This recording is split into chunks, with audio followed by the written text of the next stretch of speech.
High hello welcome to கவிஸ்கோம். இன்றைக்கி வந்து நம்ம வீட்டில் பொன்னாங்கண்ணி கீரை எப்படி பொரியல் பண்ணுறது அப்படிங்கிறத பார்க்க போகிறோம். எங்கள் அம்மா எங்களுக்கெல்லாம் அடிக்கடி ரொம்ப செஞ்சு கொடுத்துருக்குறாங்க. இன்றைக்கி வந்து நாம் பொன்னாங்கண்ணி கீரை செய்கிறதுனால என்ன நன்மைகள் அப்படிங்கிறது பார்ப்போம். பொன்னாங்கண்ணி கீரை சாப்பிட்றதுனால கண்ணுக்கு வந்து ரொம்ப ரொம்ப நல்லது, கண்ணுக்கு குளிர்ச்சி அப்படின்னு சொல்லுவாங்க.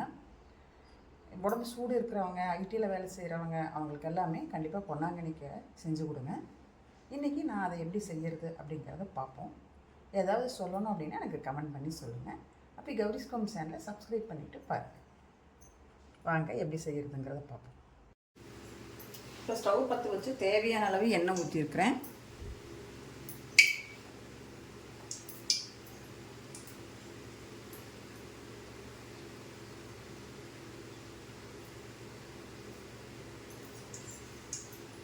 கடுகு, உளுந்தம் பருப்பு,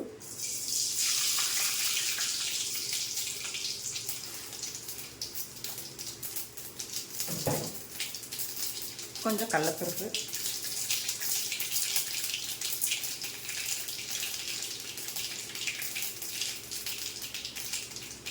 கொஞ்சம் சீரகம்,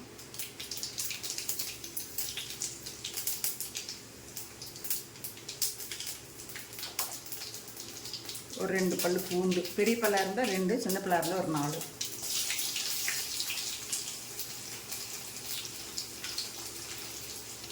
ரெண்டு வரமிளகா. நான் வந்து காரம் கம்மியாக வேணும்னு 2 வரமிளகா போட்டுட்டு நீங்கள் காரத்துக்கு ஏற்ற மாதிரி போட்டுக்கோங்க. போட்டு இப்போ வந்து இது கொஞ்சம் ஒரு 2 பருப்பு தட்டலாம்.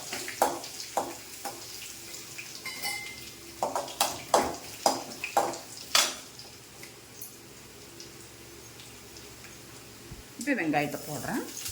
வெங்காயம் போடுறேன்.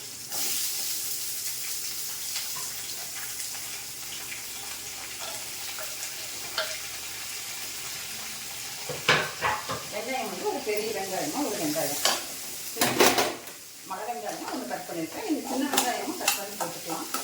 இப்போ இது கொஞ்சம் வதக்குவோம். ரொம்ப வதக்க வேண்டியதில்லை, கொஞ்சம் வதக்குவோம். கருவேப்பிலை நான் போடுறதில்லை, கீர்த்தி நீங்கள் போடாமல் போட்டுக்கலாம்.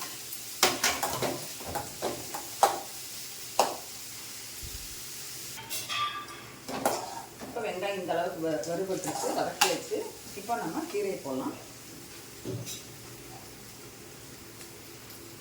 இப்போ கீரை வந்து நல்லா கழுவி இந்த தண்டோடையே நீங்கள் போட்டுக்கலாம். நான் வந்து கொஞ்சம் பாதி தண்டு போட்டிருக்கிறேன். பாதி தண்டு வந்து கொஞ்சம் முத்தினதாக இருக்குதுன்னு சொல்லிட்டு அதை எடுத்து வச்சுருக்கேன் சூப் வைக்கிறதுக்காக.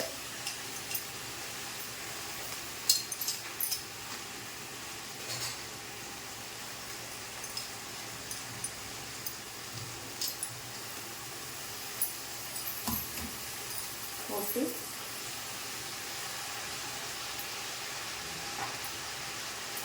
கொஞ்சம் உப்பு போட்டுக்கலாம்.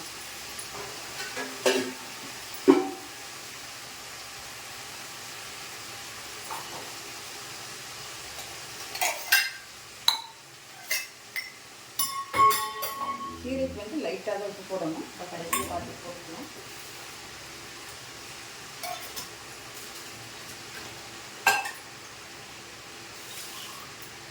இதை வந்து இங்கே எடுத்து 2 குழுப்பு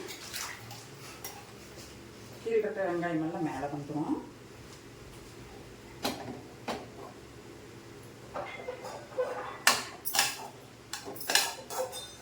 நல்லா பரட்டி விட்டுட்டு அப்படியே மூடி வைக்க வேண்டியதுதான். தண்ணி வந்து அது இருக்கிறதே வேகும். அப்படி பத்தலை அப்படிங்கிற பட்சத்துக்கு கொஞ்சம் லைட்டாக தொளிச்சு மட்டும் விட்டுக்கோங்க.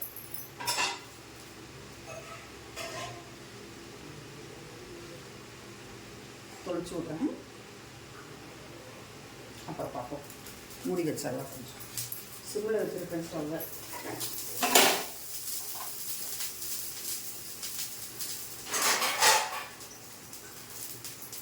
மூடி வச்சிடலாம். அதுக்குள்ள தேங்காய் சரவிக்கலாம். கீரை எப்படி வெந்திருக்குதுன்னு பார்ப்போம். கீரை வந்து வெந்தாச்சு. லைட்டாக கலர் மாறி இருக்குது. கீரை வெந்துருச்சு. உப்பு பார்ப்போம் உப்பு எப்படி இருக்குதுன்ட்டு. கீரை வெந்துருச்சு பாருங்கள். கலர் லைட்டாக மாதிரி உப்பு லைட்டாக வைக்காத மாதிரி இருக்குது. நான் போடலை, பரவாயில்ல அப்படியே இருக்குது. இப்போ வந்து தேங்காய் போடலாம். தேங்காய் போடுறேன். தேங்காய் போட்டு 2 கரப்பு கட்டிடலாம்.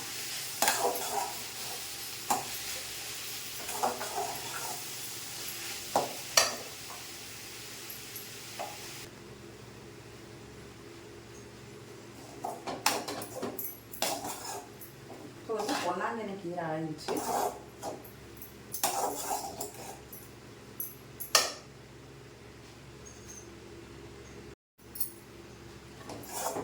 நான் கொஞ்சம் வந்து நிலக்கடலை பொடி வந்து மிக்சியில் அடித்து கொஞ்சம் போட்டிருக்கிறேன். அதுக்கப்புறம் கொஞ்சம் சீரகம் எனக்கு பக்கலைன்னு சொல்லி நான் போட்டுக்கிட்டேன். நீங்கள் வந்து நிலக்கடலை பொடி போடணும்னா போடலாம், இல்லைனாலும் வேண்டியதில்லை, அது ஆப்ஷன் தான். பாசிப்பருப்பை வேக வச்சு போடுவாங்க, அப்புறம் துவரம் பருப்பை வறுத்து மிக்சியில் போட்டு போடுவாங்க. இப்போ வந்து இந்த பொன்னாங்கண்ணி கீரை வந்து நல்ல சத்து, குழந்தைகளுக்கு செஞ்சு கொடுங்க,